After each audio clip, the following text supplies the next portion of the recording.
안녕하십니까. 오늘은 성경의 세 번째 책 레위기를 같이 공부하겠습니다. 레위기가 어떤 책인가? 과거에는 레위기를 그렇게 중요하게 생각하지를 않았습니다. 아마 여러분들도 성경을 읽다 보면 제일 힘든 책이 레위기가 아닌가 그렇게 생각이 될 텐데요. 늘 그냥 제사 이야기, 절기 이야기 이런 것들이 반복되다 보니까 이미 구약의 율법 시대는 지나갔다고 우리가 많이 들었는데 이런 제사 제도라든지 절차 이런 것들을 우리가 공부해야 하는가 그런 생각이 들어서 별로 레위기에 대해서는 많이 다루지를 않습니다. 그러나 근래에 이르러서 이 레위기를 새롭게 재발견을 하게 됐죠. 그 이유는 뭐냐면 레위기 안에 있는 예수 그리스도를 찾았기 때문입니다. 레위기는 어떤 책이냐? 하나님 앞에 나아가는 방법을 우리에게 알려주는 책이에요. 그래서 율법에 대해서 제사 제도에 대해서만 말하는 것이 아니라 그것을 통해서 우리에게 말하고자 하는 메시지는 바로 우리가 어떻게 하나님 앞에 나아가 하나님과 교제할 것인가 하는 것이 레위기의 주제입니다. 그러므로 이 레위기는 엄격하고 무시무시한 주제만 다루는 것이 아니라 우리를 향한 하나님의 사랑이요, 하나님의 교제로 우리를 초청하는 하나님의 초청의 글이 바로 레위기입니다. 그래서 이 레위기의 의미를 제대로 알게 되면 우리를 향한 하나님의 은혜와 사랑을 더 깊이 깨달을 수 있는 좋은 책이라 그렇게 말씀을 드리고 싶습니다. 레위기라는 말은 나중에 70인경이라고 해서 히브리어 성경을 헬라말로 번역하는 70명의 사람들이 붙인 이름이고요. 원래 구약 성경에는 제목이 없습니다. 원래 제목이 없는데 그저 첫 번째 나오는 단어가 그 책의 제목이 돼요. 그래서 그 첫 번째 나오는 단어가 바이치라라는 단어인데 그가 부르셨다라는 말입니다. 하나님께서 모세를 부르시고 하나님께서 이스라엘을 부르시고 초청하는 내용이 바로 레위기다 이렇게 말씀을 할 수 있겠고요. 70인격에서 번역한 레위기라는 말은 레위라는 뜻입니다. 제사장의 족속들을 이야기하죠. 그래서 제사장이라는 제목을 가지고 있다고 말할 수 있죠. 이 책의 성격을 우리가 조금 알 필요가 있는데요. 다른 것과 좀 비교해서 보겠습니다. 여기 있네요. 창세기가 인간의 타락을 이야기했다면 출애굽기는 인간의 구원을 우리에게 이야기합니다. 부패한 인생을 하나님께서 어떻게 구원하시는가, 구원과 구속에 대한 이고요. 레위기는 어떤 책이냐? 레위기는 구원받은 백성들이 어떻게 하나님 앞에 예배하며 교제할 것인가 하는 이 주제를 다루고 있는 책이 레위기입니다. 그래서 이 레위기를 다른 말로 예배서라 이렇게 주장하는 분도 있어요. 하나님 앞에 예배하는 방법을 우리에게 가르쳐주는 책이다라는 의미에서 예배서라 그렇게 불리기도 합니다. 그래서 레위기는 어떻게 우리가 예배를 통해서 죄를 용서받을 것이며 어떻게 우리가 하나님 앞에 나아가 교제할 것인가 이 두 가지 주제를 보여주고 있습니다.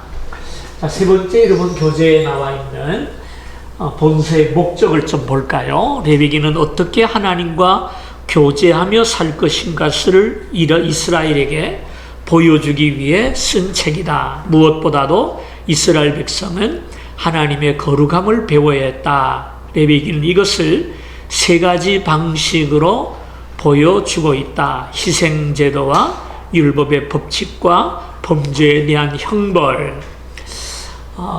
히브리서의 주제는 거룩입니다. 거룩이라는 단어가 모두 87번이 나옵니다. 그리고 구속이라는, 속죄라는 단어는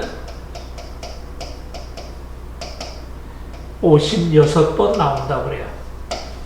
그러니까 얼마나 레위기서가 우리의 구속과 거룩에 관심을 가지고 있는가는 걸 우리가 보게 되는데요. 여러분, 레위기를 펼쳤다면은 19장을 좀 보시죠. 제가 볼 때는 이 말씀이 레위기서의 핵심이라고 생각하는데요. 레위기 19장 2절을 보면 너는 이스라엘 자손의 온 회중에게 말하여 이르라. 너희는 거룩하라. 이는 나 여호와 너희 하나님이 거룩함이니라 라고 말씀하셨어요. 이스라엘에게 거룩할 것을 명령하면서 그 거룩해야 될 이유는 내가 거룩하기 때문이다 이렇게 말씀을 하셨어요. 본서의 가치입니다. 4번, 레위기는 하나님의 신성과 거룩함을 보여주는 책이다. 둘째, 레위기는 인간의 극심한 죄성과 하나님을 멀리하려는 마음을 보여준다. 셋째, 레위기는 그리스도의 구속사역과 하나님과 우리의 교제가 어떻게 회복되는가를 예시해 준다. 네 번째, 레위기는 땅과 소유권, 결혼과 이혼, 그리고 오늘날 우리가 직면하고 있는 여러 문제들과 같은 오늘날의 시민법의 기초가 되는 신정을 위한 시민법을 본체를 제공해 준다. 신정이라는 말은 신이 다스리는 사회, 신정사회에 시민으로 사는 법을 보여주는 것이 레위기서다 이렇게 얘기를 했어요. 내가 거룩하니 너희도 거룩하라 라는 그 말씀에서 시작이 되어서, 그렇다면 우리가 어떻게 거룩할 것인가, 그리고 거룩하신 하나님과 우리가 계속적으로 교제를 이어가는 길이 어디에 있는가 하는 것을 레위기서는 우리에게 보여줍니다. 본서의 저자는 물론 모세고요. 본서의 주제가 밑에 나와 있는데요. 창세기, 출애굽기, 레위기, 민수기, 신명기를 비교하면서 레위기의 자리가 어디인지를 우리에게 보여주는 내용입니다. 그 다음에 7번째는 본서의 구조인데요. 레위기서의 구조는 크게 둘로 나누어집니다. 첫째는 하나님께 나아가는 길이에요.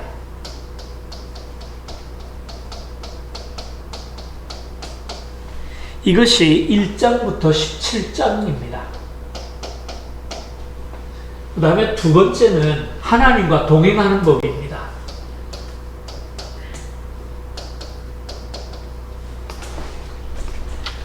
이것이 18장에서 27장까지 이렇게 이어집니다. 여기서는 속죄를 얘기하고요.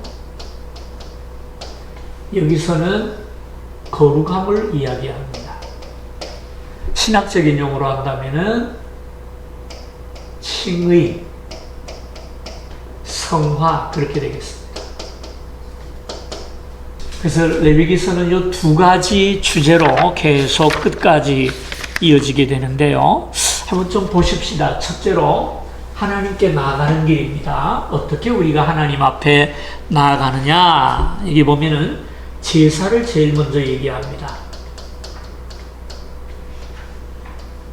우리가 하나님 앞에 나아가기 위해서는, 다시 말해서 범죄한 우리, 부패한 우리, 하나님께서 주신 형상을 잃어버린 우리들이 어떻게 하나님 앞에 나아가서 하나님과의 관계를 회복할 수 있는가?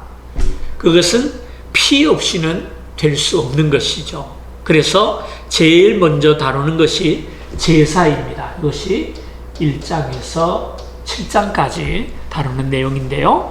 여기에는 5가지 제사가 나오죠. 5가지 제사. 굉장히 중요한 내용인데요. 첫째, 번제가 있고요. 그 다음에 소제가 있고요. 그 다음에 화목제가 있고요. 그 다음에 속죄제가 있고요. 그 다음에 속건제가 있어요. 이것을 5대 제사라 이렇게 말을 합니다. 5대 제사다. 각각 드리는 방법이 차이가 있습니다. 번제는 짐승을 하나님 앞에 드리는데 껍질만 벗겨요. 껍질과 내장만 벗겨서 내장은 버리고 껍질은 가죽이죠. 제사장의 소유로 돌아갑니다. 그리고 나머지 모든 것은 제단에 올려놓고 완전히 태워드리는 제사입니다. 그것을 번제라 이렇게 말을 하는데요. 신약적인 의미로 바꾼다면은 이것은 헌신의 의미가 있어요. 헌신. 나 자신을 온전히 하나님 앞에 드린다는 의미가 있고요. 그 다음에 소제는 유일하게 피가 없는 제사입니다. 짐승을 드리는 것이 아니라 곡식을 드리는 제사입니다. 이것은 감사의 의미가 포함이 됩니다. 농사를 짓고 추수한 다음에 감사의 의미로 드리는 제사가 소제이고요. 다음 화목제는 교제의 의미를 가지고 있는데 화목제는 좀 특이합니다. 양을 잡아서 기름만 하나님 앞에 태워드리고 나머지 고기는 제사장과 제사를 드리는 사람 그리고 그 주변 사람들이 함께 그 고기를 나누어 먹습니다. 교제의 의미가 있죠. 하나의 축제 의식으로 드려지는 제사가 화목제입니다. 이 세 가지 제사는 자발적으로 드리는 겁니다. 드려야 될 의무가 있는 것이 아니라 감사함으로 헌신의 마음으로 기쁨으로 그 기쁨을 나누기 위해서 드리는 제사예요. 그러나 나머지 두 가지 제사는 의무적인 강제적인 제사입니다. 그래서 이 속죄제는 하나님 앞에 죄를 범했을 때 드리는 제사가 속죄제입니다. 그럼 속건제는 뭐냐? 속건제도 죄를 지었을 때 그 죄를 용서받기 위해 드리는 제사예요. 그럼 속죄제와 속건제가 어떻게 차이가 나느냐? 역시 동물 드리는 것은 똑같은데요. 속죄제는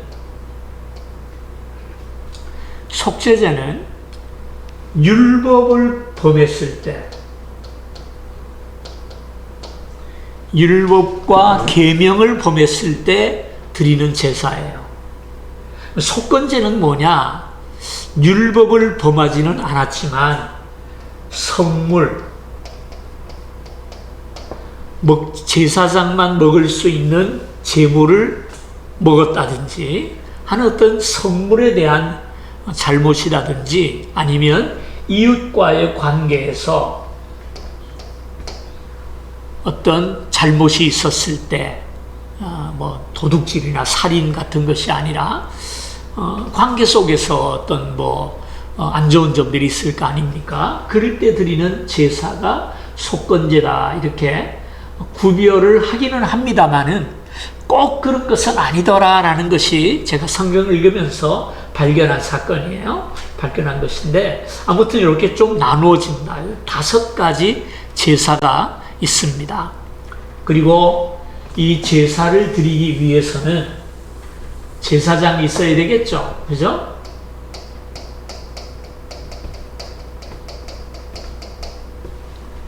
제사장에 대해서는 8에서 10장까지 나오는 내용인데요. 제사장은 어떤 일을 하며 어떠한 사역을 담당하는 것인가, 그리고 제사장은 어떤 사람이 될 수 있는가 하는 그 제사장에 대한 규정을 이야기합니다. 그래서 제사장의 사역에 대해서 9절의 내용을 보면 백성들을 축복하는 일을 해요. 백성들을 축복하는 일. 하나님을 대신해서 백성들을 축복하는 것이죠. 그 다음에 또 하나는 제단에 불을 꺼뜨려서는 안 됩니다. 그 10장에 가서 보면은 아론의 두 아들 나답과 아비후가 나오는데, 이 나답과 아비후가 다른 불을 드렸다. 제사를 드릴 때 하나님이 정하신 불을 드린 것이 아니라 다른 불을 드림으로 말미암아서 그 불이 나와서 두 사람을 삼켜서 죽음에 이르게 됩니다. 그러니까 제사장이라 하더라도 하나님 앞에 제사를 잘못 드리게 될 때에는 하나님의 심판을 받는 것을 우리가 보게 되는데요. 그 다른 불이 뭘까? 9장 22절부터 보십시다. 아론이 백성을 향하여 손을 들어 축복함으로 속죄제와 번제와 화목제를 마치고 내려오니라. 모세와 아론이 회목에 들어갔다가 나와서 백성에게 축복하매 여호와의 영광이 온 백성에게 나타나며 불이 여호와 앞에서 나와 제단 위에 번제물과 기름을 살랐다, 이렇게 말을 했죠. 그러니까 아론이 하나님 앞에 제사를 드릴 때 번제와 속죄제와 화목제를 드렸는데, 이 제물을 올려놓고 성전에서 나왔더니 하나님의 영광이 그들에게 임하게 되었고요. 하나님의 이름으로 백성들을 축복할 때 불이 여호와에서 나와서 제단 위에 기름을 다 살랐다, 이렇게 말을 하고 있어요. 그러니까 이 불은 아론이 피운 불이 아니에요. 부싯돌로 피운 불이 아니라 그 불은 하나님께서 내려와서 제물을 사른 불입니다. 그리고 그때로부터 아론의 제사장들은 이 불을 꺼뜨리지 않고 보존을 했던 거예요. 예? 보존을 하고 그것을 가지고 계속 제사를 드려왔는데, 이 나답과 아비후가 아마 그 불을 꺼뜨렸는지 아니면 부주의했는지 다른 불을 가지고 제사를 드리다가 죽임을 당하는 불행한 사건이 나오죠. 자, 여기 보면은 제사장의 두 가지 역할, 백성들을 축복하는 일과 하나님이 주신 제단의 불을 꺼뜨리지 않아야 할 책임이 있다라는 것을 보게 됩니다. 이것은 오늘 이 땅의 사역자들이 귀를 기울여야 하는 말씀이 아닐까, 그런 생각을 합니다. 세 번째는 제사를 드리기 위해서는 백성이 있어야 되겠죠, 그죠? 백성들이 있어야 합니다. 하나님의 백성은 구별되고 깨끗해야 합니다. 그래서 깨끗한 음식, 깨끗한 몸, 깨끗한 옷, 깨끗한 집, 깨끗한 접촉. 다시 말해서 백성들의 성결에 대해서, 거룩에 대한 말씀이 11장에서 16장까지 이어집니다. 거기 보면은 여러 가지 질병에 대처하는 것, 부정을 입었을 때 하는 것, 여러 가지 나오는데, 이 모든 것의 초점은 어디 있냐면은 백성들의 거룩함에 있다라는 사실을 우리가 기억해야 합니다. 그 다음에 네 번째는 제단이 있어야 제사를 드리겠죠, 그죠? 제단에 대한 규례는 17장에 나옵니다. 하나님께서 정하신 장소에서만이 제사를 드릴 수가 있어요. 그건 어디냐? 회막문입니다. 회막문. 전에 한번 말씀을 드렸는데요, 이스라엘 성막이 이렇게 생겼어요. 요거는 이렇게 지주를 이렇게 세우고요, 그리고 텐트를 이렇게 천막을 이렇게 둘러쳤어요. 이렇게 쳤어요. 여기 문이죠. 문에 들어가면 제일 먼저 제단이 있습니다. 그리고 그 다음에 제사장이 머물 수 있는 물두멍이 있고요. 그 다음에 성막이 있다 그랬죠. 성소가 있다 그랬죠. 여기는 성소고 여기는 지성소입니다. 지성소. 성소에는 분향단과 그 다음에 등대와 그 다음에 진설병 세 가지가 있고요. 지성소에는 법궤가 있다 말씀을 드렸죠. 항상 요 회막문에 있는 제단에서만 제사를 드릴 수가 있어요. 오직 한 곳입니다. 이것은 무엇을 가르치냐 하면은 예수 그리스도의 십자가만이 우리를 구원할 것을 가르치는 거예요. 우리의 구원주는 예수 그리스도밖에 없어요. 다른 분은 있을 수가 없습니다. 이것이 첫 번째 하나님께 나아가는 길에 대한 말씀이고요. 그 다음에 18장부터는 두 번째 하나님 앞에 나아가 제사를 통해 속죄함을 입은 백성들이 어떻게 하나님과 동행할 것인가 하는 말씀입니다. 첫째는 거룩한 백성이 되어야 합니다. 두 번째는 거룩한 제사장을 통해서만 하나님과 교제할 수 있어요. 동행이라기보다는 교제라는 말이 말씀이 더 좋을 것 같아요. 그 다음에 세 번째, 절기를 통해서 하나님과 교제를 나눌 수가 있습니다. 절기에는 7대 절기가 있죠. 7가지가 있어요. 6월절이 있고요. 무교절이 있고요.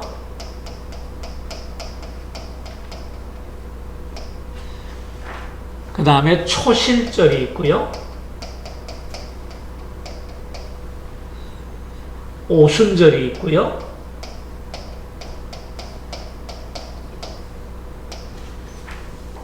나팔절이 있네요. 나팔절은 나팔을 부는 날입니다. 그 다음에 뭐가 있죠? 속죄일.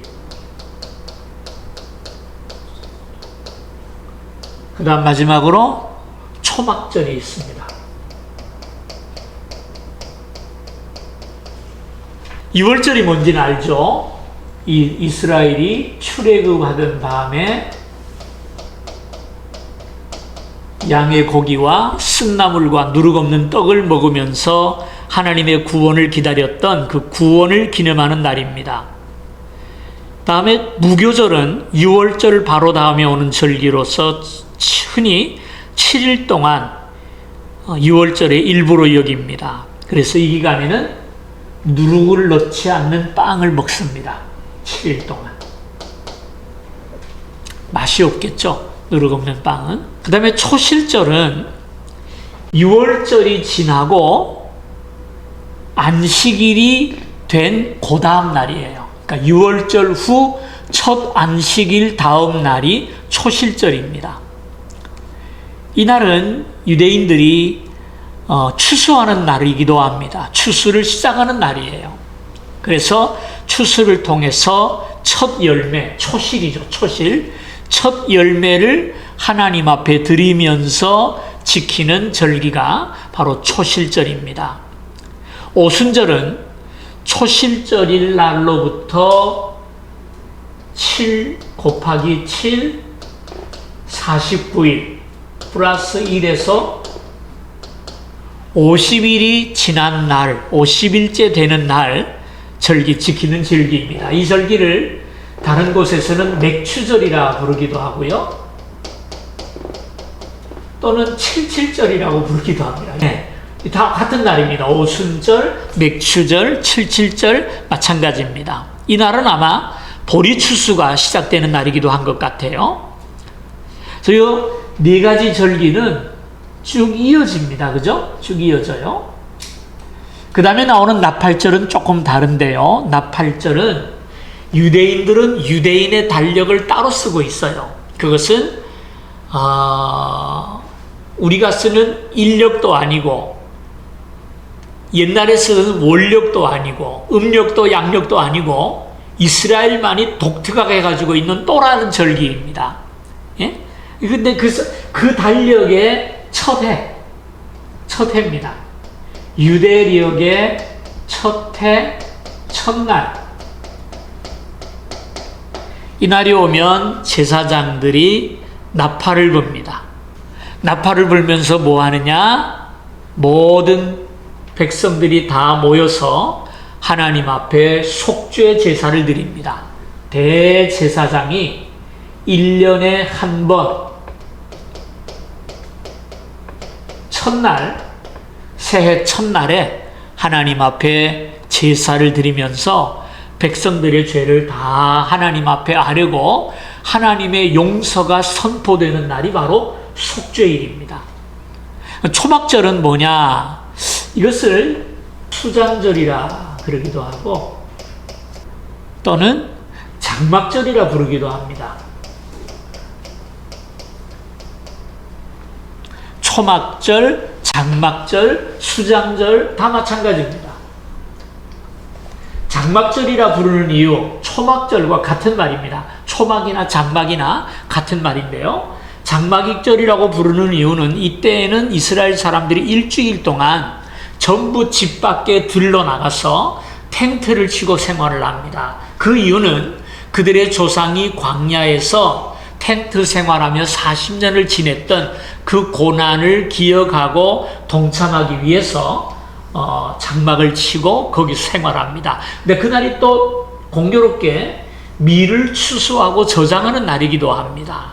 그래서 들에서 추수하면서 텐트 생활을 하면서 지내는 것이죠. 그 다음에 네 번째 규례가 나오는데요. 거룩한 땅입니다.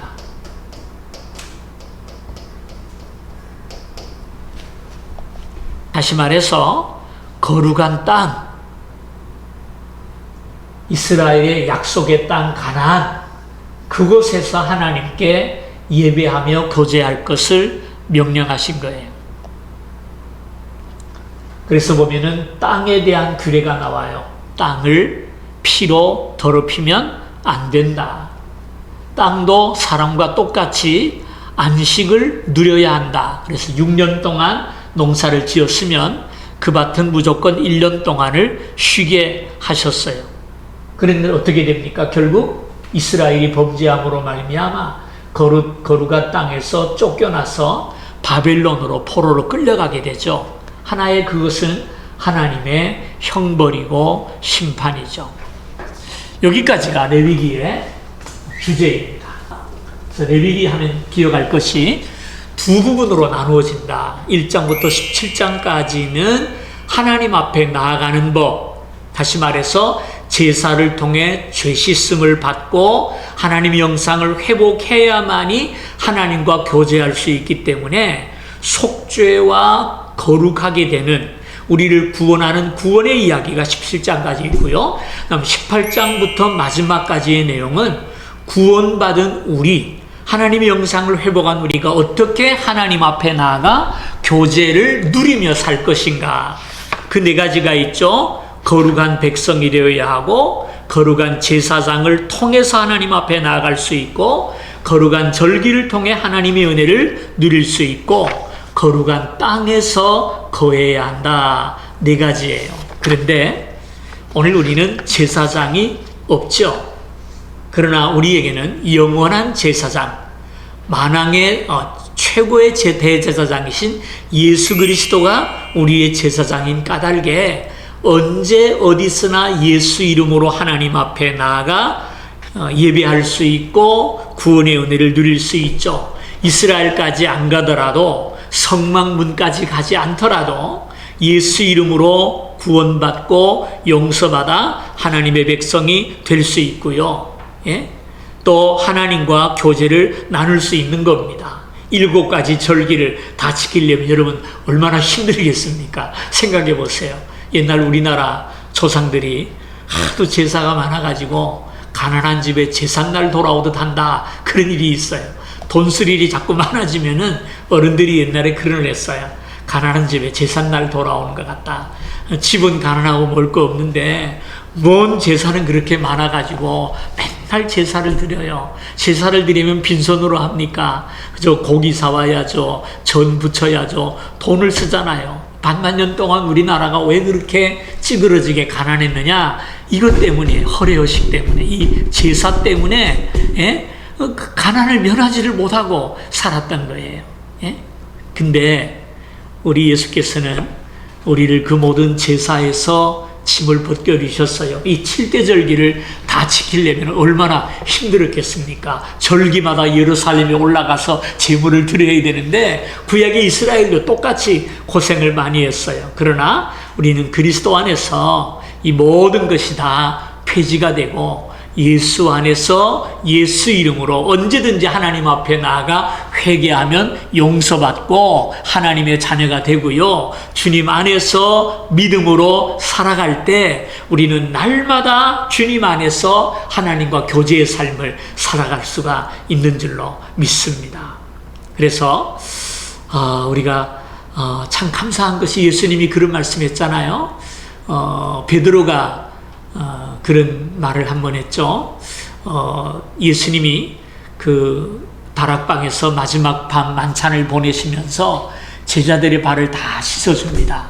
드디어 베드로에까지 왔어요. 베드로가 얘기를 합니다. 예수님, 내 발은 절대 못 씻습니다. 다른 제자들은 이 정신 나간 놈이라는 거죠. 나는 그럴 수 없다는 거예요. 예수님이 어떻게 스승이 제자의 발을 씻습니까? 안 됩니다. 그랬더니 예수님 뭐라 그러셨죠? 내가 만약에 나에게 발을 씻기지 않는다면 너와 나와는 관계없다 그래서 너는 나와 상관없는 사람이다. 깜짝 놀라는 베드로가 뭐라 그럽니까? 예수님 그러면은 발만 말고 머리부터 발끝까지 다 씻어주세요. 목욕시켜주세요. 그랬어요. 예수님 뭐라 그러셨어요? 이미 목욕한 자는 발밖에 씻을 필요가 없느니라 라고 말씀을 했어요. 발밖에 씻을 필요가 없다. 뭘 우리에게 이야기하는 걸까요? 이미 구원받은 우리들이 하나님과 교제를 이어가는 방법은 또다시 양을 때려잡고 제사를 드리는 것이 아니라 발만 씻는 것 뭡니까? 예수 이름으로 하나님 앞에 자백하면 저는 미쁘시고 이로우사 우리를 깨끗하게 하신다. 우리 죄를 용서하실 뿐 아니라 우리를 깨끗하게 하시겠다고 약속하셨어요. 그러면 여러분 우리 안에 더러움을 쌓지 마시고 그 쌓인 죄는 하나님과 우리를 가로막는 담장이 되는 거예요. 쌓지 마시고 날마다 주님의 이름으로 해결하고 씻어버리셔서 하나님 앞에 건강한 믿음 생활, 주님과의 교제가 끊어지지 않고 이어가게 되기를 주님의 이름으로 부탁을 드립니다. 또 한 가지 레위기에서 중요한 내용이 하나 있는데요. 우리가 하나님 앞에 교제하는데 아까 4가지 얘기했죠. 거룩한 백성, 거룩한 제사장, 그 다음에 절기, 그 다음에 거룩한 땅에서. 자, 여기 보면 하나님께서 이스라엘에게 요구하는 것이 거룩이에요. 거룩. 그 이유는 거룩한 하나님과 교제를 나누기 위해서입니다. 근데 그 거룩에는 백성과 제사장과 절기와 땅까지 포함이 돼요. 뭘 얘기하냐면 우리의 영혼만 거룩해서 되는 것이 아니라 우리의 몸까지 거룩해야 하고 심지어는 땅까지 우리의 환경까지 거룩하게 만들라는 거예요. 이것이 하나님과 교제하는 최고의 방법이라는 사실입니다. 우리가 하나님 앞에 거룩한 성도 아닙니까? 거룩한 무리가 성도거든요. 거룩한 성도의 삶을 살기 위해서는 항상 우리가 잊지 말아야 될 것이 거룩함입니다. 그 거룩함은 우리의 속사람만이 아니라 내가 살고 있는 삶의 자리, 내가 살아가는 직장, 가정, 모든 것을 거룩하게 만들어가는 것이 우리에게 소중한 일이라는 사실을 꼭 기억하시기를 바라겠습니다. 오늘 레위기 공부 여기까지 마치겠습니다. 한 주간 건강하시고요. 레위기서를 공부한 다음에는 레위기를 꼭 좀 읽으시기를 바라요. 먼저 읽는 것보다 저는 공부한 다음에 읽는 것을 권하고 싶어요. 그래야 이 교재를 보면서 레위기를 읽어나갈 때 내용의 이해가 좀 더 쉽습니다. 여기까지 하고요. 자, 그러면 한 주간 동안 건강하시고요. 안녕히 계십시오.